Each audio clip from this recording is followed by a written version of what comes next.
Good afternoon, everyone. My name is Isadora, and I'm a graduate of the Columbia School of General Studies. It's my pleasure to be here today in such an important event. In the next panel, Brazilian Sustainable Energy, Accelerating Decarbonization, we will talk about the importance of Brazil as a green power. Our country has abundant natural resources and a remarkable presence in the hydroelectric power generation. According to EPE, the energy research company, 85% of Brazilian electricity is generated by clean sources, enabling it to become a global benchmark in the decarbonization and supply of sustainable energy and industrial products. In this panel, we will talk about disruptive, large-scale models that enable us to envision the future of Brazil's energy sector and different possibilities offered by innovation. We invited a team of experts for this conversation. Flávia Teixeira, Environmental, CSR, and Energy Transition Manager at Engie. Rogério Jorge, VP and CCO at AES. Paula Kovarsky, VP of Strategy and Sustainability at Raízen. And the mediator, Luisa Palácios, Senior Research Scholar at Columbia. Hello, everyone. This panel, I think we're going to do half English, half Portuguese. I have to start by saying that I'm so honored to be here as a non-Brazilian, but as somebody that has studied the energy sector in Brazil for a long, long time. So I wanted to thank, first of all, the organizers of this fantastic event. And with that, I think it's important to put things in context. It's not only that Brazil's 85% of its power matrix is renewables, is that where is Brazil in relation to the rest of the planet? And Brazil is exactly where everyone else wants to be. And so when we start to talk about sustainable energy in Brazil, I think we're not talking about potential. You're already there. And so I think the first question here that one has to put in place is Brazil taking advantage or leveraging its clean energy matrix to its full advantage? And so I'm going to start with you, Paula. Yeah, good afternoon. Thanks for the opportunity to be here. What I want to say is it's our responsibility to leverage on this amazing event to talk about Brazil as a global green powerhouse and an agri-powerhouse. And I think, again, every one of us here has a responsibility in profiling Brazil in such a way. You asked the question about whether Brazil is leveraging on its competitive advantage.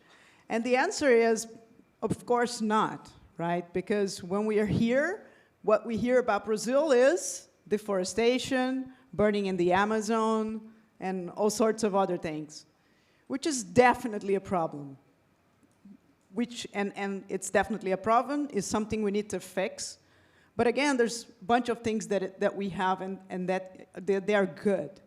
And so, for instance, not only we have a clean matrix that we could arguably say, yes, so we have a clean energy matrix, which is great to create a green economy.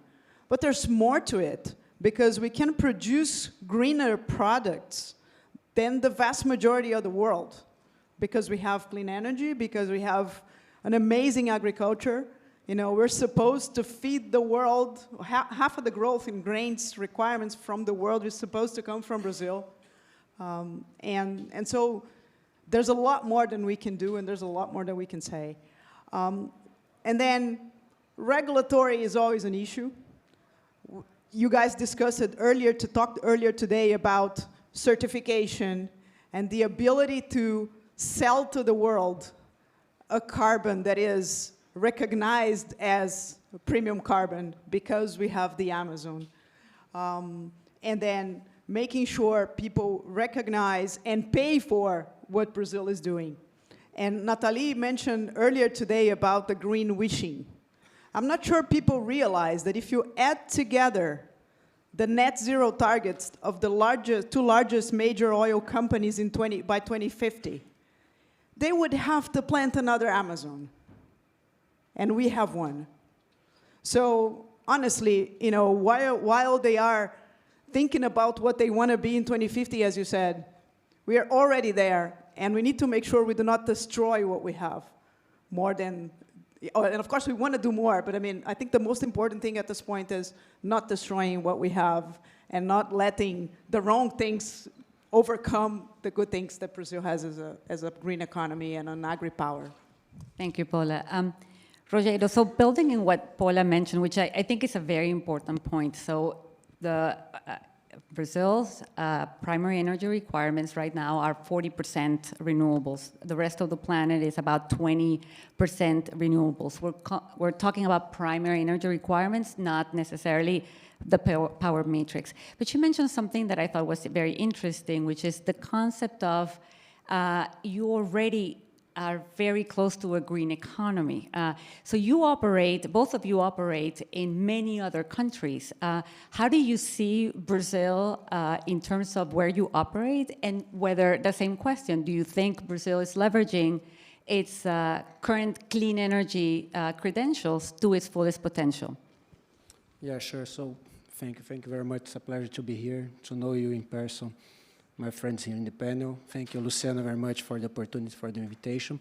And yes, AES is an American company, and we have a footprint in several other countries. And Brazil is a very strategic market for a company that, as all other ones, wants to decarbonize its operations, right? So Brazil is key because we have two main things: natural resources and consumption, because a lot of countries have natural resources, but you need to have the customers. When you have more than 2 million customers here. So every time that I see and I listen to people talking, oh, let's generate this, let's generate that, I always think as commercial officer there in the company, it's not only a matter of generating the energy. We need to work on the business models and so on. So given this, Brazil is very strategic for everyone that's in the energy sector. That's the reason that we have here a lot of foreign companies, not here, there, right? A lot of foreign companies operating, Europeans, Chinese, Americans, and a lot of national groups. We are seeing pension funds entering, we are seeing all the oil and gas companies, we are seeing agro business entering that. So everybody's going there to operate in the energy sector, because there's a lot of room to generate electricity, to generate power, in a moment that everything is turning to electricity. The car, bicycle, trains, eventually airplanes and so on, and we are talking about storage, and we are talking about hydrogen, and everything in the end we are talking about green energy. So by this reason, Brazil is very, very, very strategic for AES. And have somehow, even considering all regulatory challenges that Paula mentioned, we have a very good landscape if you compare the other countries in Latin America. We have a very open market there. We have a robust regulatory framework. We don't have historic problems with contracts and so on. So there's a lot of things to change, but we have a very robust regulatory framework to grow there. Thank you, Rogério. Building on exactly what Rogério was talking about, so the energy sector and the strength of its regulatory framework, your company also operates in many different countries. And so how do you see Brazil from a strategic position, and how do you see the energy sector developing in Brazil in relation to the opportunities that you think it still has? Bom, obrigada. Boa tarde a todos. É um prazer enorme estar aqui de volta à academia depois de tanto tempo, falando aí para futuros C-levels, né? Uma universidade tão importante que tem um papel relevante do ponto de vista da educação, do ponto de vista de preparar aí o nosso futuro, já que a gente está falando tanto de futuro. Mas, do ponto de vista de potencial, eu falo da perspectiva de uma empresa que tem mais de 100 anos atuando na área de energia, na área de infraestrutura. Nossa trajetória remonta aí às conhecidas Tractebel, Gare de France e Suez. Então, temos aí um trabalho, né, relevante e de entregas e de conquistas e de realizações, e é uma empresa que há 25 anos atrás decidiu focar também no Brasil, investir no Brasil, porque há 25 anos já enxergava o que a gente está falando hoje como potencial, né? Nós somos hoje, né, temos uma capacidade instalada de 10,5 gigawatts, 97% dos quais renováveis, né, arrumando para liderar, né, ser a maior geradora de energia renovável no Brasil. Recentemente, adquirimos, né, 4.500 quilômetros de transporte de gás da TAG.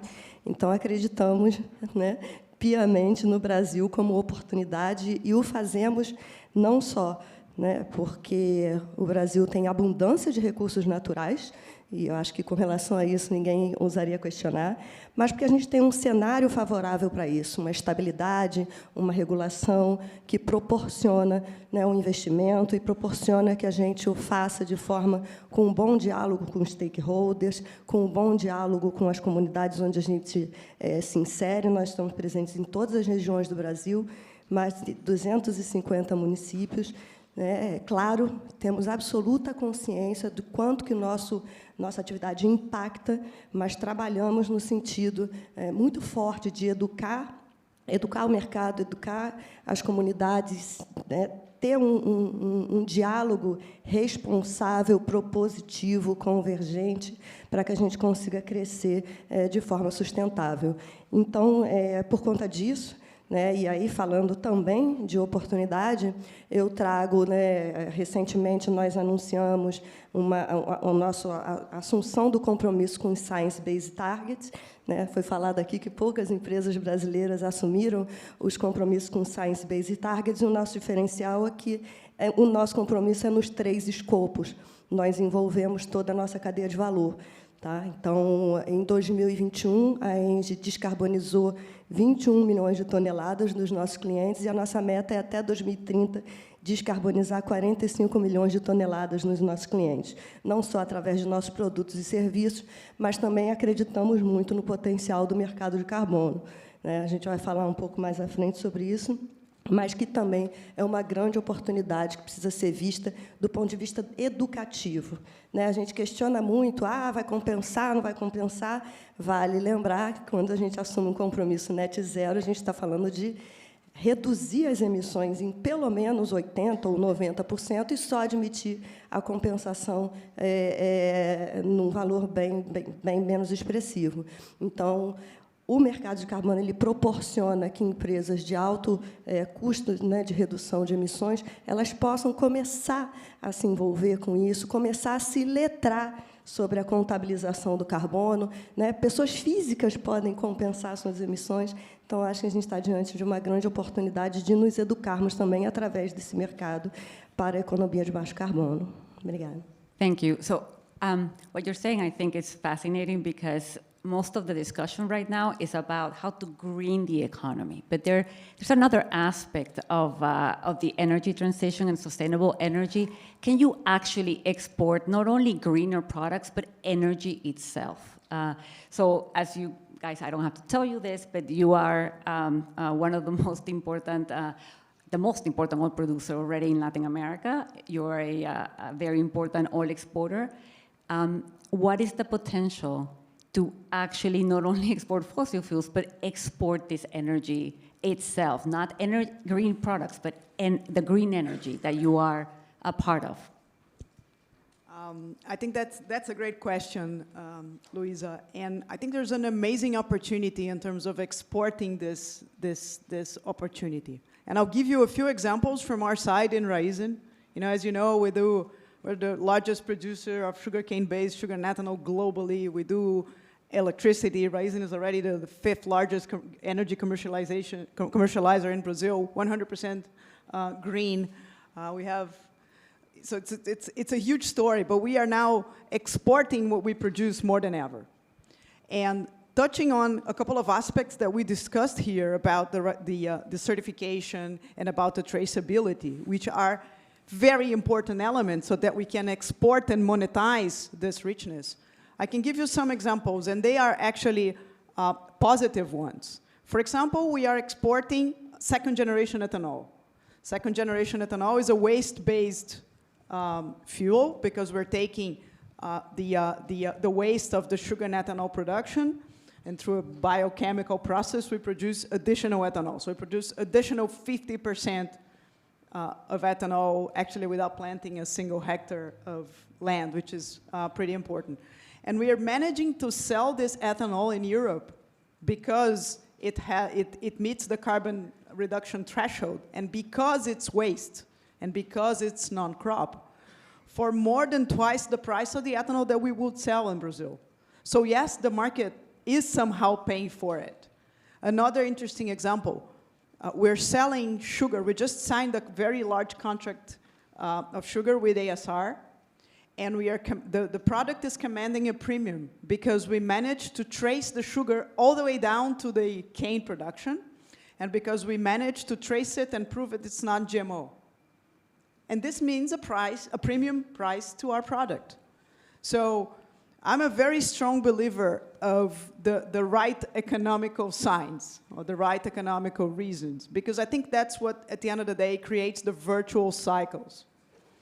And if we continue in that path, I think we will be able to leverage on exporting what we're doing. Another example, Raízen is now producing biogas and biomethane, which is another waste product. We just signed a contract with Yara, which is a global fertilizing company, because they want to produce green ammonia. So that's another way to export what we're doing, and most importantly, get the right prices that at the end of the day will support future investments. So an example how it's not only energy as an input into export products, but energy itself as the export the product. With that, I think then we have to talk about the power market. So we started this conversation saying that in Brazil, you have 85% of the electricity matrix is renewables. The average globally is about 30%.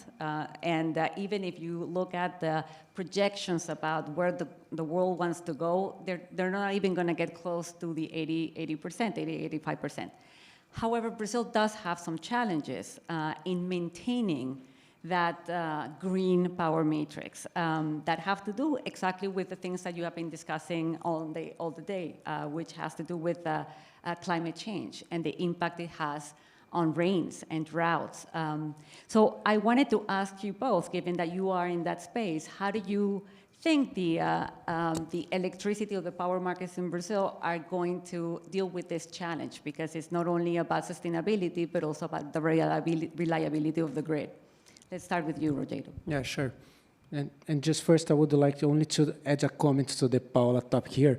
We are not only exporting energy, but we are also importing jobs. For instance, a lot of companies that is currently our customer here are bringing their productions worldwide to Brazil, or for Brazil, again, to increase the productions there because have great conditions, renewable energy, and so on. Just an example very recently that we have there is Alcoa.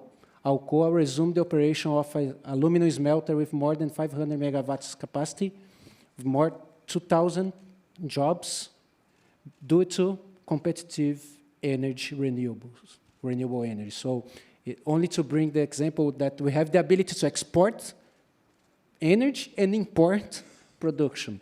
But returning to the topic that you mentioned, I think that the main challenge that we have to keep increasing the proportion of renewable energy, and the other part, the 15% of non-renewables, it's not necessarily the same share, because year after year, we are removing old and inefficient thermal plants, and we are replacing by more efficient power plants with combined cycle gas and so on, and removing coal and diesel, for instance. So the remaining 15 or 10% is going to be much more efficient. And to increase even more the competitiveness and the share of the renewables, we need to have a diversification of the matrix, because we are highly dependent on rainings, as you mentioned, right? So it's not possible to fix long-term contracts, commitments to export energy or to import jobs and so on, if we are highly dependent on hydro conditions and so on, or even in wind and solar and whatever. So I think that the right path is to have a very good balance between all the sources, thermal, gas, thermal with gas, and solar, wind, and hydro, because when we have wind and solar, we can save water to meet the demand peak, and when it's not raining, we can use natural gas to meet the demand and so on. So I think the right answer is the diversification, the combination of all the sources, but again, we need to have a landscape, a regulatory landscape that remunerate in a right way each one of them according to its contribution, because they are playing different roles. Hydro is going to play a different role that's playing currently. So this is very important. It's very challenging because it needs to change a lot of things. No, I totally agree with that, and that's one of the issues with energy transition in emerging markets. It's that you all have been talking about institutions. Energy transition is long institutions, which are exactly the kind of weaknesses that emerging market has. And so when you talk about a much more diversified power mix, that demands a level of technological, the other panel was talking about, and then at a level of technological advancement and a level of technocracy of how to manage a grid that has so much electricity that is intermittent, that should not be underestimated. And I think with that, Flávia, would you also like to comment about how is it that you see the electricity matrix from here onwards, understanding the the impact of climate change on hydroelectricity and how to solve it? Does it mean natural gas? Does it mean all of the above, like Rogério was talking? Does it mean more non-hydro renewables? How would you think about how that energy or the electricity matrix evolves so that you keep your renewable at where you are, which is a huge advantage for Brazil? Essa é uma pergunta muito boa, mas ela pressupõe um debate muito maduro, muito responsável, porque Narciso acha feio que não é espelho, né? A gente tende a levar o nosso debate para aquilo que é mais confortável, para aquilo que é mais coerente com aquilo que a gente já está fazendo, né? Mas não pode ser assim, tá? E sim, temos que estar atentos à questão do impacto, né, das mudanças climáticas na hidroeletricidade. Ano passado, nós tivemos esse exemplo, né? Nós tivemos uma redução de 20% da geração hidrelétrica na matriz e um aumento de 45% das nossas emissões. Então, começa por aí a gente entender o debate, né? Recentemente foi lançado um estudo do International Hydropower Association, né, uma instituição que vem trabalhando muito para a gente entender a importância das hidrelétricas, os atributos socioambientais das hidrelétricas. Eu ousaria dizer que a gente não tem outra fonte de energia elétrica, de geração de energia elétrica, que cumpra mais responsabilidades socioambientais do que as hidrelétricas. A gente sabe que impacta, a gente tem diversos modelos de projetos hidrelétricos e a gente tem trabalhado muito para entender quais os melhores padrões de sustentabilidade de hidrelétrica, e a gente precisa crescer nisso.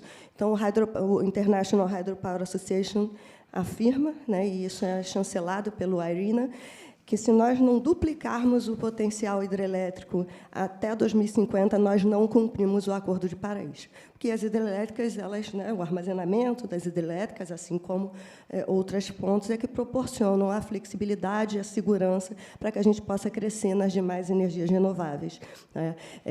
A China tem 80% desse pipeline de projetos, né, executados em desenvolvimento. A Suíça colocou em operação esse ano 900 megawatts de energia hidrelétrica através de hidrelétrica reversível. O Brasil, que ainda tem 40% do seu potencial para explorar e, claro, com toda a responsabilidade que esse assunto demanda, né, com uma maturidade de debate, a gente tem aí no nosso pipeline 140 megawatts em estudo.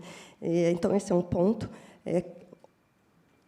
esse debate ele tem que caminhar junto com a questão dos riscos climáticos e da adaptação, não só para as hidros, mas a questão da adaptação também pressupõe muita maturidade, porque toda empresa que vai acessar a vulnerabilidade dos seus ativos, ela precisa tratar isso de forma absolutamente sigilosa, de forma absolutamente cautelosa, porque a gente não está preparado para o debate da exposição ao risco, né, aos riscos físicos.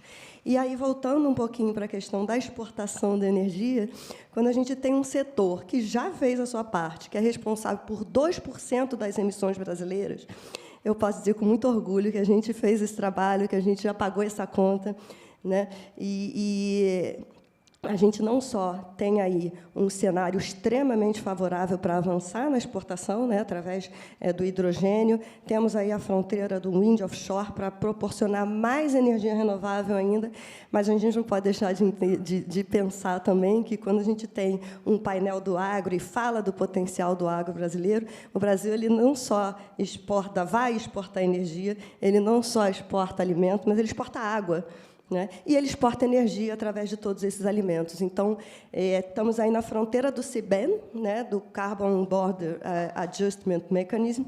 A partir do ano que vem, todos os exportadores precisam inventariar as suas emissões, mais um componente para a gente tratar com muita seriedade esse accountability, né, dos escopos.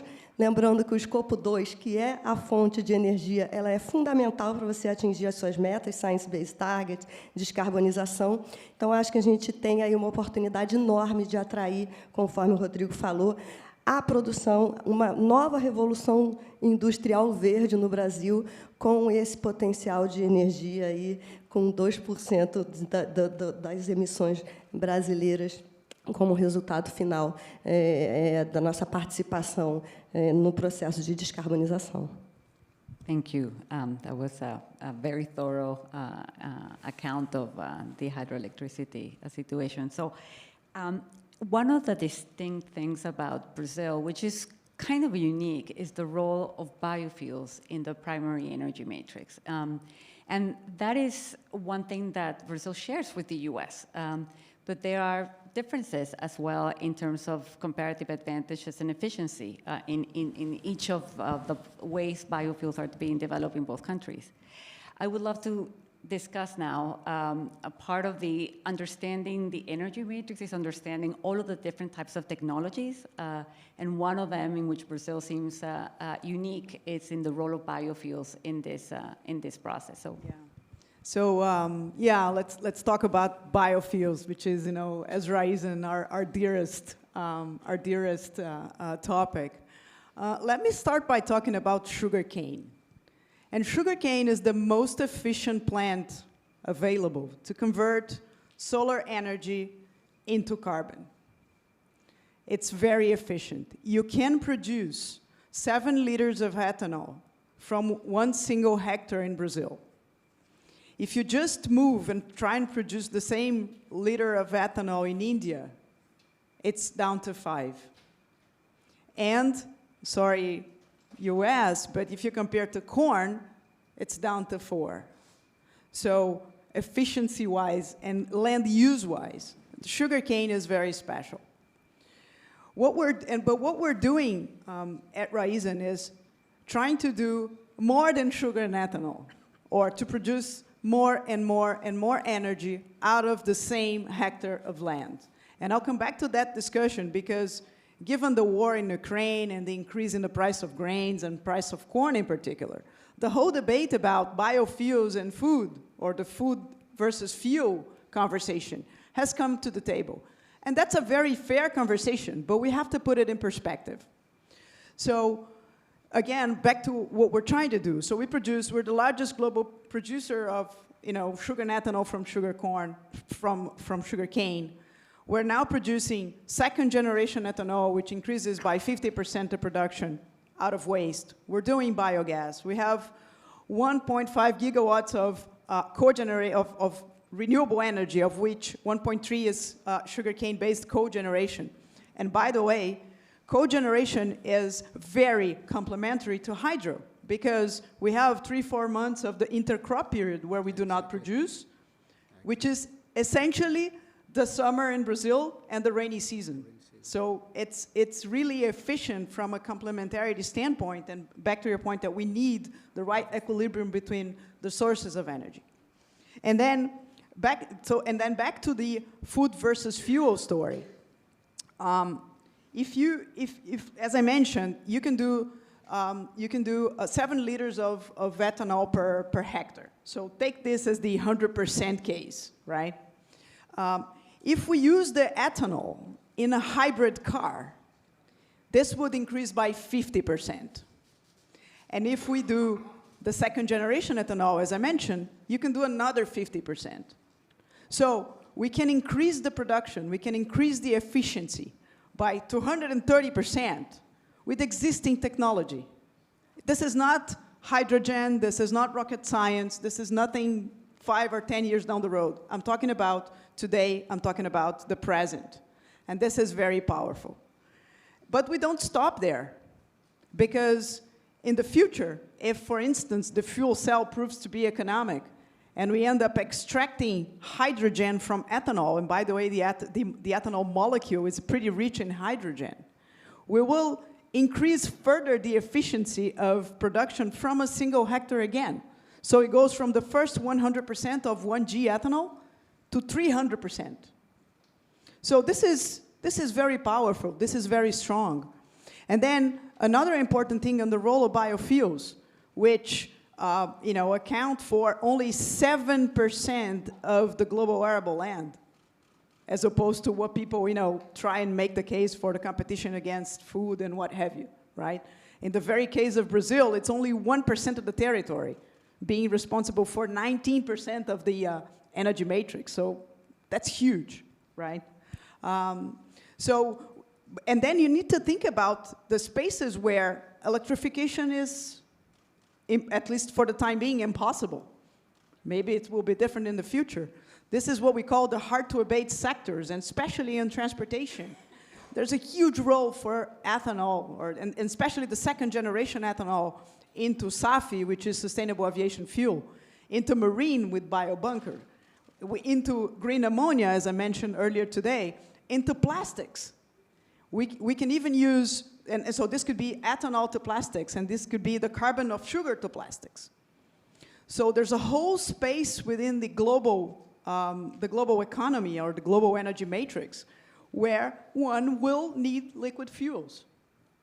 And the best source is the biofuels, especially if you can produce in Brazil out of sugarcane and be that efficient. So we're very positive about not only about the role of biofuels, but about the role of Brazil in this biofuel space, and of course in the role of Raízen in this biofuel space. By the end of the decade, we will be producing, give or take, 2 billion liters of second-generation ethanol, 1 billion liter of biogas. That's huge. And so that's how we intend to contribute to the global arena. And as I said, fortunately, out of Brazil better than in Brazil. But the clients are, yes, beginning to understand the importance and willing to pay for a cleaner fuel. So I think there's definitely a very important space for biofuels in the future. So to stress your point, the International Energy Agency has biofuels going from 4% of transportation supply to 14% of transportation supply by 2050. One of the conditions for that to happen is that biofuels has to improve on its technological chain and become exactly what you're mentioning, which is more of a circular economy type of and recycling type of business, rather than just the first generation biofuels that you're talking about. And a couple of points, Luisa. There's a lot of hype around waste, right? Which is great, and we need to explore to the limit. But if you look at some forecasts, by 2030 we'll have exhausted, the kind of used oils and stuff to supply the energy industry. So we will need more. And another interesting thing that was touched here before is that Brazil has maybe 50 million hectares of degraded pasture land that could be upgraded to produce additional not only food, but also fuels. If you take like maybe less than a third of this, we can triple Brazilian fuels production. And why not think about energy-based reforestation? I just created the name here, but you know, why not think about this? And I mean, I totally appreciate and I totally understand that when you think about reforestation with forest and, you know, Mata Atlântica and whatever, it should command, the carbon should command a higher price. But then there's a way to, you know, plant energy. And by planting energy, maybe we should also establish some sort of a carbon pricing or environmental service situation to make sure this grows and grows and we produce more.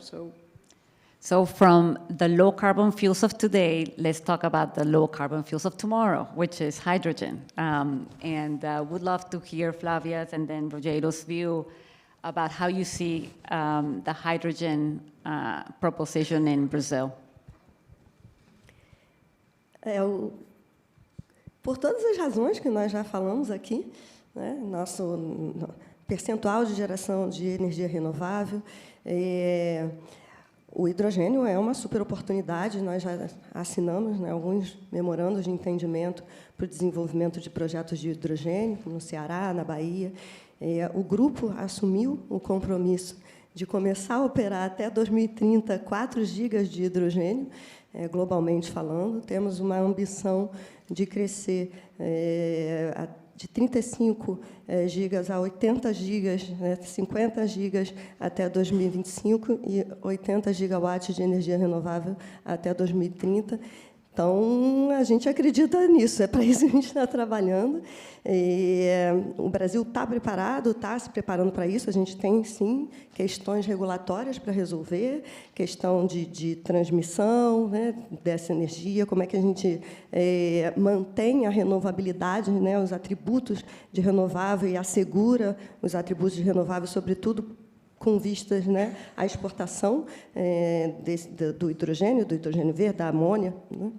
E isso a gente está endereçando. Temos aí uma estrutura portuária preparada e caminhando para estar preparado para isso. Precisamos, sim, pensar em incentivos, precisamos, sim, pensar em novos mecanismos de certificação para explorar também, no âmbito do mercado de carbono, esses novos atributos. Então, são metodologias que precisam ser desenvolvidas, se consolidar e ser melhor compreendidas. Mas eu acho que, se o Brasil não estiver preparado para o mercado de hidrogênio, eu não sei que outros países podem ter tantos elementos para a gente poder entrar, né, nesse segmento. Yes, I think exactly the main challenge here is where we are going to allocate the production, because if it's for internal consumption, we should allocate it close to the consumers, large consumers. But the renewable generation is not there. If we are going to export, we need to put in the ports. The renewable generation is not there as well. So the problem is the generation is in one side and the consumption, internal or to export, is in the other place. So we are going to have a huge investments in transmission and also in distribution as well to compensate, to balance, to make it feasible. But we cannot charge the final customers because remember that we have a very poor population. It's not possible to charge the final customers for investments that we need to do in the transmission and the distribution systems to export hydrogen. That's the reason that I mentioned that we need to charge correctly the contribution of each source and each product that we are going to develop. So I think that we have a very competitive resource here, and another challenge is how we are going to assure that hydrogen is 24/7 renewable, because the green hydrogen is going to be very tough to prove that it's green. It's not only it's not an annual balance or a monthly balance. Probably it's going to be hourly or 15 minutes balance. We are already developing solutions for data centers there in the US. Here in the US, for Microsoft, for Google, for 24/7 renewables. It's totally different of talking, no, annually speaking, they consume this, we generate this, 100%, 100% renewable. It's totally different. So it's a much more complex to produce green hydrogen far from the consumption 24/7 without charge final customers there in Brazil.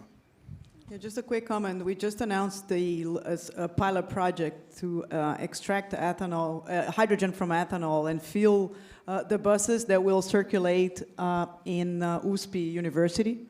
And this is, I mean, I think this is a tiny little project, but it's an important thing, not only because of the project itself, because we need to develop in Brazil this mindset of partnership between the industry and the academia.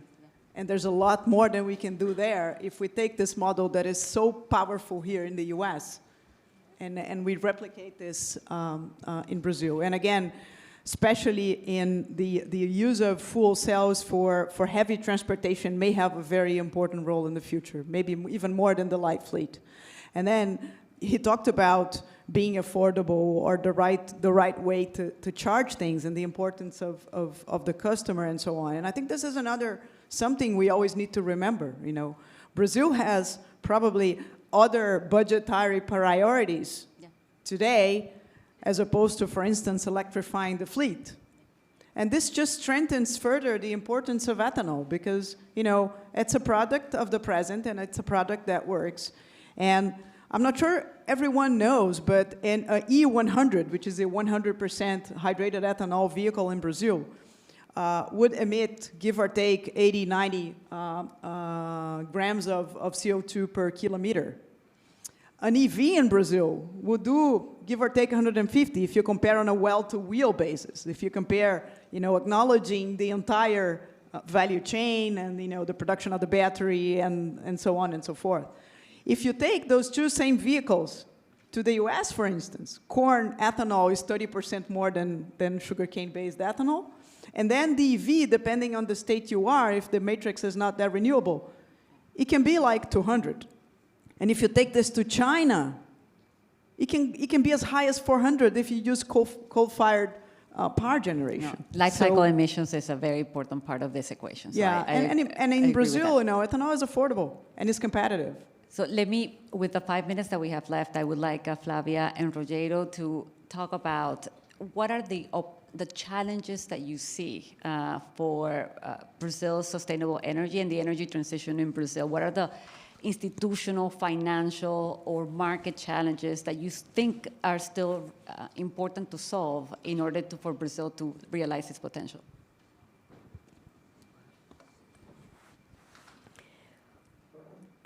Eu tendo a ter uma visão positiva, né, principalmente nesse setor. A gente está num setor que não pode reclamar, né, do que está acontecendo, de todas as oportunidades que a gente tem, da abundância dos recursos brasileiros e um marco regulatório que se entende. O meu diretor ele brinca, ele fala que o setor elétrico é que nem aquele jogo de palitinho, que se você mexe num palitinho, todos os palitinhos, né, tudo que você mexe no setor elétrico impacta muito, né? Impacta negócios, impacta investimento. Então, a gente precisa saber como que a gente trabalha de forma equilibrada, sem mexer, né, em todo um regulatório muito restritivo, muito consolidado, para não causar, né, aberrações e desvios. Então, já foi falado aqui, né, que tem setores que a gente precisa saber o equilíbrio de até onde regular, como regular. Eu acho que uma coisa importante, sim, que a gente precisa aprender a tratar e a endereçar é a questão da valorização das fontes, né, da valoração e da valorização dos atributos, né, os atributos sociais e ambientais da geração renovável brasileira. Então, isso é uma coisa importante da gente endereçar, entender qual é o nosso capital social, o nosso capital natural, inovação. Investir em inovação, investir em educação, por isso é tão importante eventos como esse, né, ter a academia envolvida nesse debate, sim, valorizar a compreensão, o posicionamento das comunidades onde a gente está inserido. Gostei muito da fala do Marcelo mais cedo, e a gente precisa muito aprender a ouvir, a aprender a entender nos lugares onde a gente está presente a perspectiva dessas comunidades, porque se eles não forem parceiros desses projetos, seremos só ilhas, né, de prosperidade no meio, né, de áreas paupérrimas. A gente não pode deixar de entender o que está acontecendo no Brasil. Temos questões aí importantes para resolver, né, o aumento da pobreza, o impacto da pandemia, que nos atrapalhou muito, desinvestimento. Então, a gente precisa endereçar isso, trabalhar isso.